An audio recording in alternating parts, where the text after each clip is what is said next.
नमस्कार।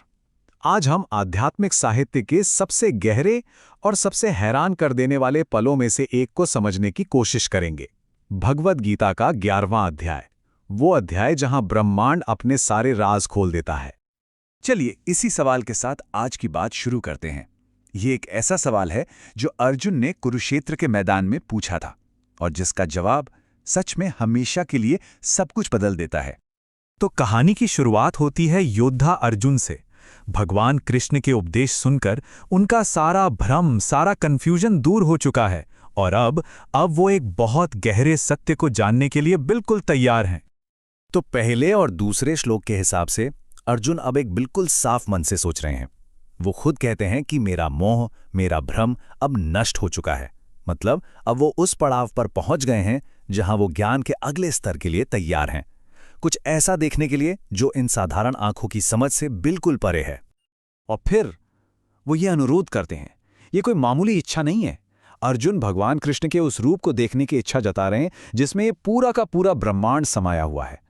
ये वो पल है जहां एक शिष्य अपने गुरु से परम सत्य का सिर्फ वर्णन नहीं बल्कि उसका साक्षात प्रमाण मांग रहा है।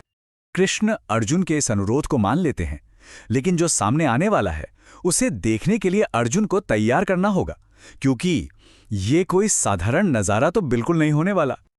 श्लोक 5 से 7 में कृष्ण उस विराट रूप की एक छोटी सी झलक देते हैं जो वो दिखाने वाले हैं।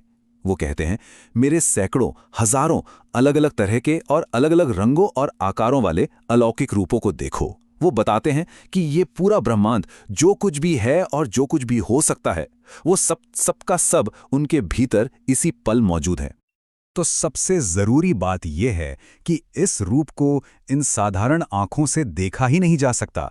कृष्ण बिल्कुल साफ साफ कहते हैं, परंतु मुझको तू इन अपने प्राकृत नेत्रों द्वारा देखने में समर्थ नहीं है। इसी से मैं तुझे दिव्य यानी अलौकिक चक्षु देता हूं। इस विराट रूप को देखने के लिए एक दिव्य दृष्टि की, एक नई समझ की जरूरत थी। और फिर वो पल आता है, अर्जुन की दिव्य दृष्टि खुलती है और वो जो देखते हैं वो कल्पना से भी परे है। ये इस कहानी का वो शिखर है जहां शुरुआत में सिर्फ विस्मय और आश्चर्य की भावनाएं हैं। इस रूप की भव्यता को बताने के लिए शब्द कम पड़ जाते हैं। जरा सोचिए, 12वें श्लोक में कहा गया है कि अगर आसमान में हजारों सूरज एक साथ निकल आएं तो भी शायद उनकी रोशनी उस विराट रूप के तेज के सामने फीकी पड़ जाए। ये एक ऐसी चमक थी जो आंखों को चौंधिया रही थी, जो इस दुनिया की हर रोशनी से बिल्कुल परे थी। अर्जुन को अनगिनत मुंह, अनगिनत आंखें और न जाने कितने अद्भुत दृश्य दिखाई देते हैं। वो उस एक रूप में सभी देवताओं, ऋषियों और यहां तक कि पूरे ब्रह्मांड को एक ही जगह सिमटा हुआ देखते हैं। ये एक ऐसा रूप था जिसका न कोई आदि था, न मध्य और न ही कोई अंत। ये अनंत का साकार रूप था जो अर्जुन के ठीक सामने प्रकट हो गया था। लेकिन कहानी में अब एक नाटकीय मोड़ आता है।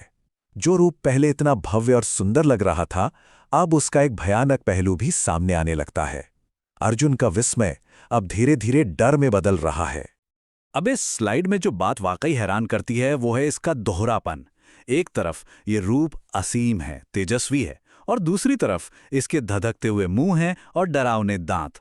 अर्जुन देख रहे हैं कि ये रूप योद्धाओं को निगल रहा है। सुंदरता और भय का ये मिलाजुला रूप अर्जुन को अंदर तक हिलाकर रख देता है। अर्जुन क्या देखते हैं कि कौरवों और पांडवों दोनों सेनाओं के बड़े बड़े योद्धा भीष्म, द्रोण, कर्ण सब उस विराट रूप के भयानक जबड़ों में समाते जा रहे हैं। श्लोक में एक उपमा दी गई है कि जैसे पतंगे खुद को खत्म करने के लिए आग की तरफ दौड़ते हैं, ठीक वैसे ही ये सारे योद्धा उस रूप के मुंह में घुसते जा रहे हैं। अब अर्जुन पूरी तरह से डर गए हैं, भ्रमित हैं और हाथ जोड़कर पूछते हैं। उनका सारा ज्ञान और तर्क जैसे खत्म हो चुका है। वो इस भयानक दृश्य के पीछे का मतलब समझना चाहते हैं। वो पूछते हैं, आप कौन हैं?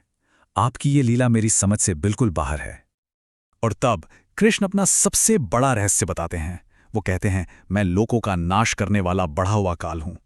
ये समय का वो विनाशकारी रूप है, वो शक्ति जो हर चीज को बनाती है और आखिर में उसे खत्म भी कर देती है। कृष्ण अर्जुन को दिखा रहे हैं कि इस युद्ध का नतीजा इस ब्रह्मांडीय चक्र में पहले से ही तय हो चुका है। कृष्ण अर्जुन को बताते हैं कि इन सभी योद्धाओं का अंत पहले से ही लिखा जा चुका है। वो तो पहले ही काल के हाथों मारे जा चुके हैं। अर्जुन को तो सिर्फ एक निमित्त मात्र बनना है, अपने कर्तव्य का पालन करना है। अर्जुन के लिए ये एक बहुत गहरा सबक था कि उसकी अपनी दुविधा एक बहुत बड़े ब्रह्मांडीय नाटक का बस एक छोटा सा हिस्सा है।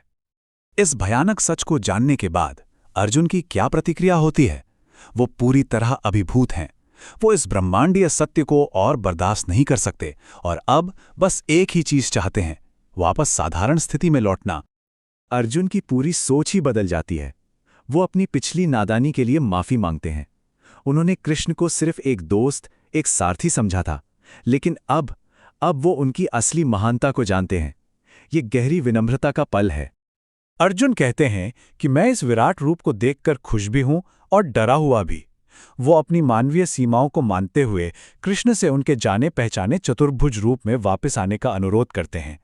एक ऐसा रूप जिसे एक इंसान का मन समझ सके और प्रेम कर सके। इस पूरी कहानी का अंत एक बहुत ही जरूरी नतीजे पर होता है।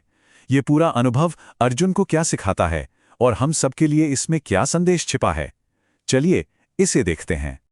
कृष्ण अर्जुन का अनुरोध मान लेते हैं। वो अपने उस भयानक विराट रूप को समेटकर अपने सौम्य शांत मानव रूप में वापस आ जाते हैं, जिससे अर्जुन को बड़ी राहत और सुकून मिलता है।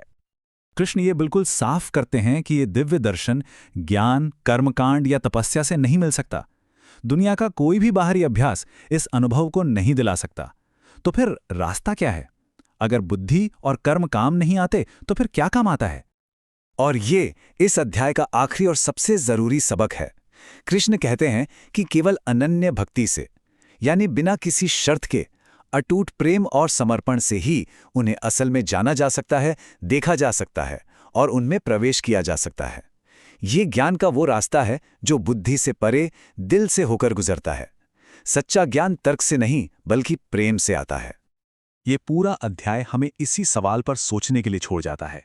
शायद परम सत्य में सृष्टि और विनाश, सुंदरता और भय दोनों एक साथ ही मौजूद हैं, और उसे पूरी तरह से समझने के लिए हमें तर्क से परे भक्ति के मार्ग पर चलना होगा।